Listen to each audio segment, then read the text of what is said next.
안녕하십니까. 전학태 교수입니다. 이번 시간에 여러분들과 78번 문제풀이부터 시작을 하도록 하겠습니다. 자, 여러분들이 가지고 있는 교재 78번 문제를 보세요.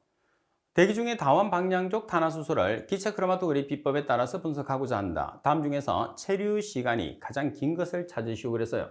자, 이 문제는 우리가 답을 기억을 할 수밖에 없는 거죠.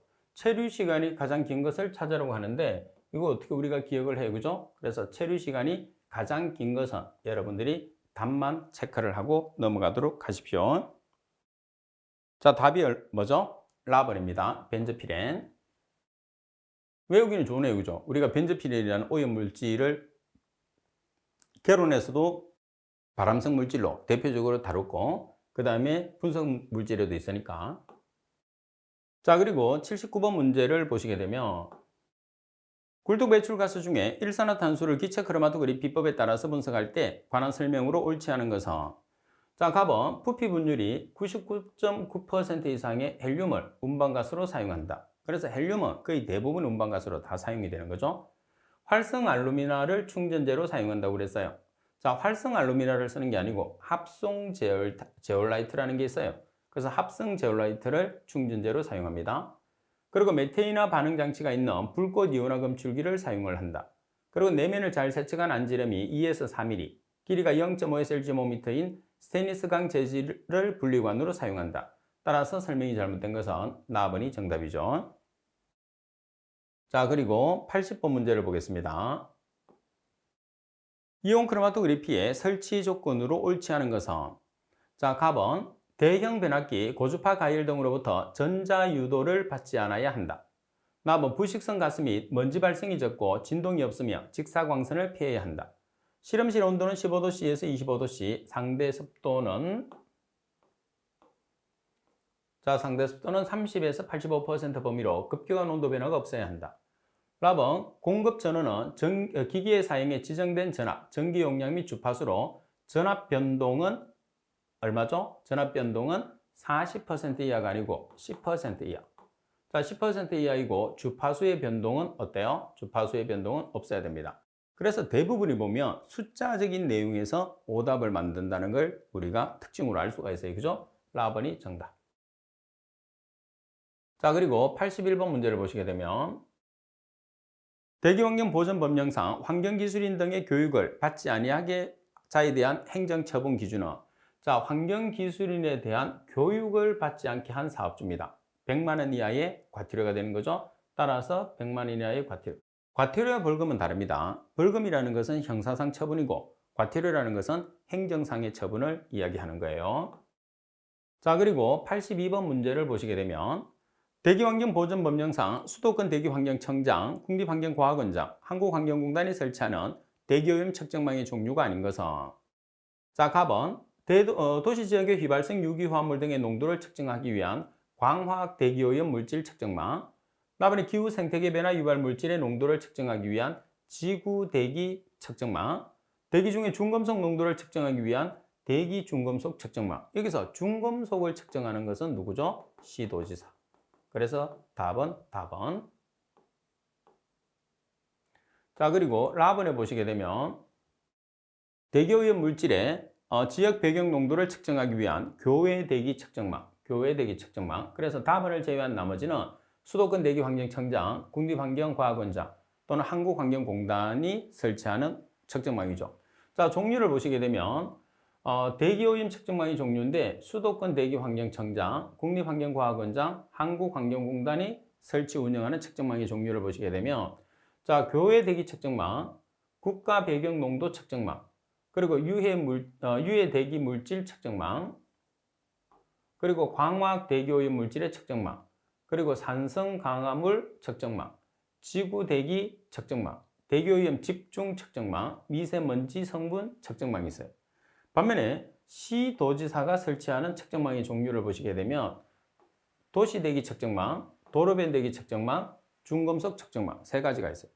그러니까 우리는 시도지사에 관계되는 내용을 정확하게 숙지를 해서 답을 맞추는 것도 하나의 요령입니다. 뭐 어차피 같이 기억을 해야 되겠지만 꼭 정리를 해 놔야 돼요. 자, 그리고 83번 문제를 보도록 하겠습니다. 대기환경보전법령상 개선명령의 이행 보고와 관련해서 환경부령으로 정하는 대기오염도 검사기관에 해당하지 않는 것은 자, 대기오염도 검사기관은 인력과 장비를 가지고 있어야 된다고 그랬죠. 따라서 보건환경연구원 해당합니다. 유역환경청 해당하죠. 한국환경공단 해당합니다. 라번에 환경보전협회는 뭐가 되느냐 하면 교육기관이에요. 교육기관. 교육기관이니까 오염도 검사는 할 수가 없죠. 대신에 국립환경과학원은 해당합니다. 따라서 라번이 정답. 자, 그리고 84번 문제를 보도록 하겠습니다.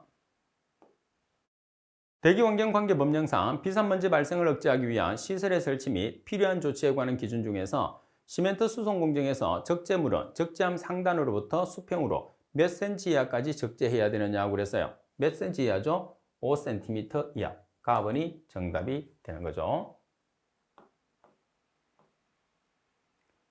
자, 그리고 85번 문제를 보시면 대기환경보전법령상 분체상 물질을 싣고 내리는 공정의 경우에 비산먼지 발생을 억제하기 위한 작업을 중지해야 되는 평균 풍속은 거의 정해져 있어요. 얼마죠? 초당 8m입니다. 그래서 라번이 정답. 상당히 중요한 내용입니다. 그래서 초당 8m 이상이 되면 작업을 중지를 해야 됩니다. 자, 그리고 86번 문제를 보시게 되면 대기환경보전법령상 장거리이동 대기오염 물질의 대책위원회의 위원회는 대통령령으로 정하는 분야의 학식과 경험이 풍부한 전문가를 위촉할 수 있다. 여기서 나타나는 대통령령으로 정하는 분야와 가장 거리가 먼 것은 자, 대통령령으로 정하는 분야입니다. 가번에 예방의학 분야 해당하죠. 그리고 유해화학물질 분야, 그리고 국제협력 분야 및 언론 분야, 그리고 해양 분야. 자, 여기서 해당하지 않는 게 뭐가 있어요? 화학이라는 말이 들어간다고 이게 들어가는 게 아니죠. 화학이라는 말이 들어가는 것은 화학 사고 분야가 해당합니다. 자, 그럼 어떤 분야가 있는지 전체적으로 볼게요. 자, 먼저 산림 분야가 해당합니다. 그리고 대기 환경 분야, 기상, 예방의학, 보건, 화학 사고입니다. 그리고 해양, 국제협력, 그리고 언론 분야가 해당하죠. 그래서 유해화학 물질 분야는 아니에요. 화학 사고 분야. 그래서 나번이 정답이 된다는 거. 많이 헷갈릴 수 있어요. 같은 문구를 사용해서 답을 만들기 때문에. 그럼 우리가 조심을 해야 되는 거죠. 그죠? 자, 그리고 87번 문제를 보시면 대기환경보전법령상 대기오염도 경보에 관한 설명으로 틀린 것은 갑은 시도지사는 당해 지역에 대해서 대기오염 경보를 발령할 수 있다. 그래서 당해 지역은 시도지사. 그리고 나번 지역의 대기오염 발생의 특성을 고려하여 특별시, 광역시 등의 조례로 경보 단계 조치 사항을 일부 조정할 수 있습니다. 자, 그리고 답은 대기오염 경보의 대상 지역, 그리고 대상오염 물질, 발령 기준, 경보 단계별 조치 사항 등에 대한 필요한 사항은 환경부령으로 정하는 게 아니죠. 이건 중대 사항이기 때문에 누구의 명령으로 정하나요? 대통령령으로 정하게 되는 거죠. 다음에 경보 단계 중에서 경보 발령의 경우에서는 주민의 실내 활동 제한 요청, 그리고 자동차 사용의 제한 및 사업장의 연료 사용량 감축 권고 등의 조치를 취해야 된다. 따라서 정답은 답이에요. 그래서 여러분들이 조치별, 이제 우리가 단계별 조치 사항이 있어요. 그래서 그 단계별 조치 사항도 시험에서 자주 나오기 때문에 반드시 한 번 더 정리를 하고 가셔야 됩니다. 답은이 정답. 자, 그리고 88번 문제를 보겠습니다. 자, 88번에 보시면 대기환경보전법령상 기후생태계 변화 유발 물질 중에서 환경부령으로 정하는 것 이렇게 나와 있어요. 자, 환경부령으로 정하는 것이라는 것은 우리가 뭐를 나타내는 거죠? 염화불화탄소와 수소염화불화탄소죠. 그러니까 카본이죠. 염화불화탄소와 수소염화불화탄소는 환경부령으로 정하는 것에 들어가게 되는 거죠. 자, 그리고 89번 문제를 보겠습니다. 대기환경보전법령상 장거리이동 대기오염 물질의 대책위원회에 관한 설명으로 틀린 것을 찾으시오 그랬어요. 그래서 대책위원회에 대한 설명입니다. 자, 위원회는 위원장 1명을 포함하는 몇 명 이내? 25명 이내로 우리가 구성을 하죠.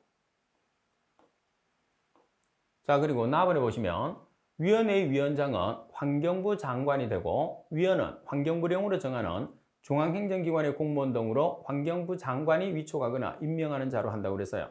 자, 여기에서는 위원회 위원장은 환경부 장관이 아니고 누가 하나요? 환경부 차관이 하는 거죠.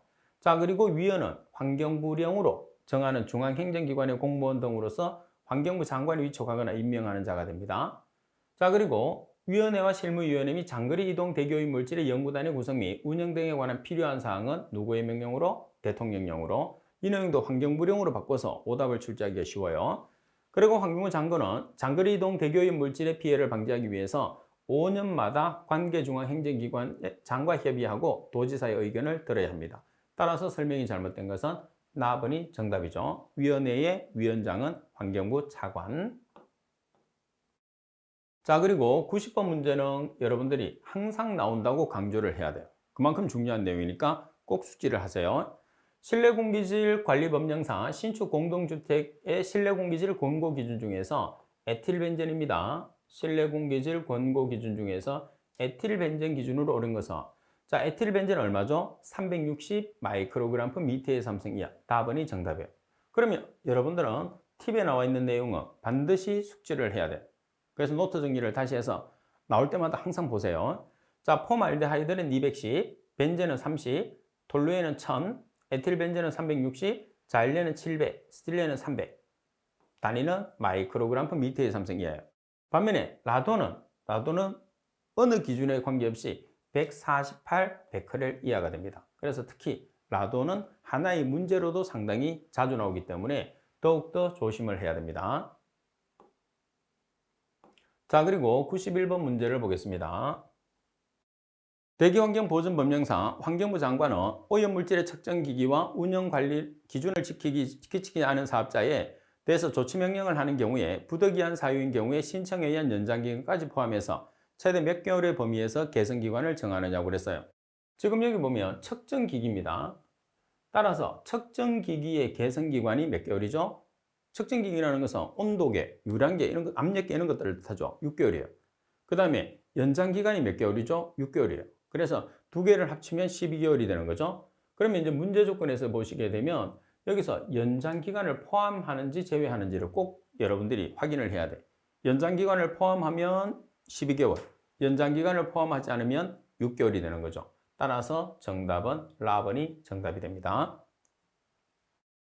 자, 그리고 92번 문제를 보겠습니다. 92번 문제를 보시면 대기환경보전법령상 그 배출 시설이 발전소의 발전 설비로서 국민 경제에 현저한 지장을 줄 우려가 있어서 조업정지 처분을 가름해서 과징금을 부과했을 때 3종 사업장인 경우에 조업정지 1일당 과징금의 부과 기준으로 옳은 것은, 자, 여기서 지금 보면 발전소의 발전 설비는 공익을 목적으로 하는 사업장이 됩니다. 그죠? 그러면 종별에 관계없이 지금 여기서는 3종이라고 나와 있지만은 1일당 부과금액은 종별에 관계없이 얼마가 되나요? 300만 원이 되는 거죠.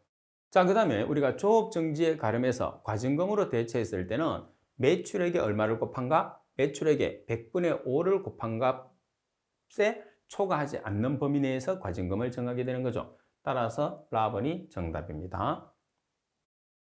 자, 그리고 93번 문제를 보시게 되면 대기환경보전법령상 위임 업무 보고사항 중에서 자동차 연료 및 첨가제의 제조, 판매 또는 사용에 대한 규제 현황의 업무 보고 횟수 기준은 자동차 연료 및 첨가제의 제조, 판매 또는 사용에 대한 규제 현황입니다. 그러면 연 2회. 그래서 여러분들이 우리가 대기 같은 경우에서는 지금 문제 자체 내에서 위임 업무 사항이 있고 위탁 업무 사항 두 가지가 있어요. 그래서 위임 업무 사항은 5개, 위탁은 4개. 반드시 여러분들이 정리를 해서 이 문제는 틀리면 안 돼요. 가지수가 적기 때문에 꼭 맞춰야 돼요. 자, 그 다음에 94번 문제를 보시게 되면, 자, 94번 문제를 여러분들이 보도록 하십시오. 자, 94번입니다. 대기환경보전법령상 비산문제 발생 사업으로서 대통령령으로 정하는 사업 중 환경부령으로 정하는 사업과 가장 거리가 먼 것은 가번에 비금속 물질의 채취업이나 제조 및 가공업, 제1차 금속 제조, 다음에 운송장비 제조, 라번에 목재 및 광석의 운송업. 그래서 비산먼지가 발생하는 사업장 중에서 대통령령으로 정하는 사업장이 아니라는 거죠. 그래서 라번은 해당 사항이 없습니다. 정답. 자, 그리고 95번에 보시게 되면 환경정책 기본법령상 대기환경기준에 해당하지 않는 것은 자, 대기환경기준에 관계되는 문제는 반드시 출제가 됩니다. 매회. 자, 그래서 어떤 물질이 나올 수도 있고 기준치가 주로 나오겠죠. 설정되어 있는 항목은 탄화수소는 없어요. 그죠? 아직까지 탄화수소의 기준치는 없고 아황산가스 있죠. 일산화탄소 있고 이산화질소가 있습니다. 자, 기준 항목에 보시게 되면 자, 어떤 항목이 있느냐 하면 아황산가스, 일산화탄소, 이산화질소, 미세먼지 PM10, 초미세먼지 PM2.5, 오존, 납, 벤젠이 있는 거죠. 그래서 각각의 여러분들이 기준치를 반드시 암기를 하고 있어야 돼요. 꼭 나옵니다, 시험에. 자, 그리고 96번 문제를 보시게 되면 실내공기질 관리법령상 의료기관입니다. 의료기관의 라돈의 실내공기질 권고 기준이에요. 자, 그래서 라돈이 나오면 상당히 쉬운 문제죠. 왜 그러냐면 조건에 관계없이 무조건 148 베크렐 퍼 미터의 삼성 이하가 되니까. 따라서 정답은 148 BQ가 베크렐이에요. 베크렐 퍼 미터의 삼성 이하. 정답은 가번. 그렇다고 해서 이것만 나와라 이렇게 여러분들이 생각하면 안 돼요. 전체적으로 어떤 게 나올지 모르기 때문에 같이 우리가 대비를 해 주셔야 되겠죠. 자, 그 다음 97번 대기환경보전법령상 배출시설의 설치 신고를 하고자 하는 경우에 배출시설 설치 신고서에 포함되어야 되는 사항과 가장 거리가 먼 것을 찾으시오. 그래서요. 자, 배출시설 설치 신고서에 포함되어야 되는 내용을 한번 먼저 보겠습니다. 자, 연료를 포함하는 원료의 사용량 및 제품 생산량과 오염물질 등을 배출한 예측한 명세서가 들어갑니다. 자, 그리고 배출시설 및 방지시설의 설치 명세서 들어가죠. 그리고 방지시설의 일반도가 필요합니다. 방지시설의 일반도. 그리고 방지시설의 연간 유지 관리 계획서가 들어가죠. 자, 그리고 사용량 등을 예측한 명세서. 그죠?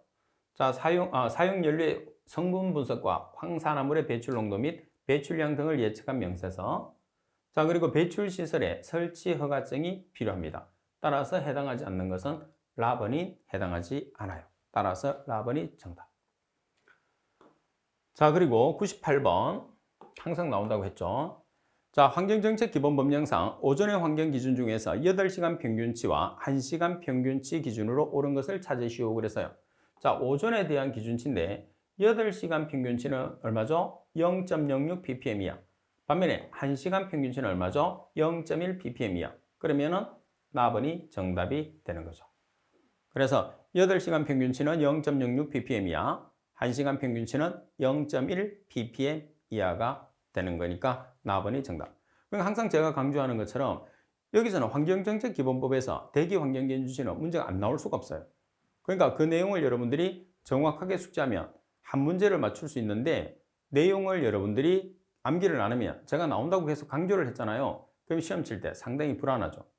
나오면은 틀린다는 생각을 해야 되니까. 그래서 시험에서는 합격을 한다는 생각, 그리고 나는 이 문제를 어떤 어려움이 나와도 자주 출제된 거는 맞춘다는 생각을 하고 공부를 하는 게 가장 중요하죠. 그래서 시험을 치러 갔을 때는 자신감을 가지고 가느냐 하고, 그리고 자신감이 없는 거 하고는 엄청난 차이가 납니다. 문제를 접했을 때. 자, 그리고 99번 문제를 보겠습니다. 대기환경보전법령상 운행차 배출오염 기준을 초과해서 개선 명령을 받은 자동차에 대한 운행정지 표지의 색상 기준으로 옳은 것을 찾으시오. 그래서요. 자, 운행정지 색상의 표준 기준. 자, 운행정지를 표시했을 때, 자, 바탕색은 뭐가 될까요? 바탕색은 노란색, 문자는 검정색. 그래서 바탕은 노랑, 문자는 검정. 자, 이렇게 가버리 정답. 이런 내용은 좀 암기를 이용해서 하는 게 좋은데 특별하게 이렇게 암기를 할 수 있는 내용이 없어요. 그죠?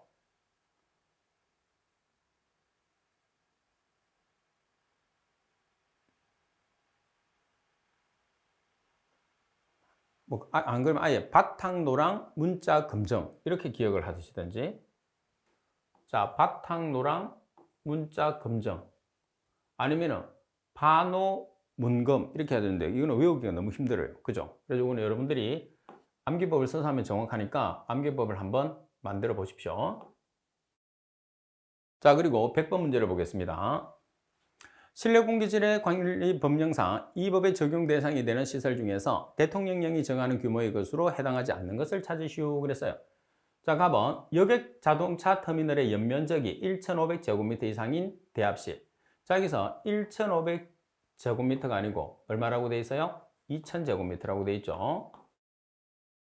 자, 그리고 공항 중에서 연면적이 1,500제곱미터 이상인 여객터미널, 그리고 연면적이 430제곱미터 이상인 어린이집, 연면적이 2,000제곱미터 이상이거나 병상이 100개 이상인 의료기관은 대통령령이 정하는 규모에 해당합니다. 따라서 규모에 해당하지 않는 것은 가번이 되네요. 그죠? 자, 여러분들이 수업이 끝나고 나면 복습을 하실 때 제가 항상 강조를 드리겠지만은 여러분들이 정리하는 노트를 만들어 놓으면 공부하면서도 도움이 되고 시험 치기 직전에도 여러분들이 볼 수 있고 가지고 다니면서도 볼 수 있고 두루두루 좋거든요. 그래서 꼭 만들어서 사용을 할 수 있도록 하십시오. 자, 이번 시간 수업은 이것으로 마치도록 하겠습니다. 수고하셨습니다.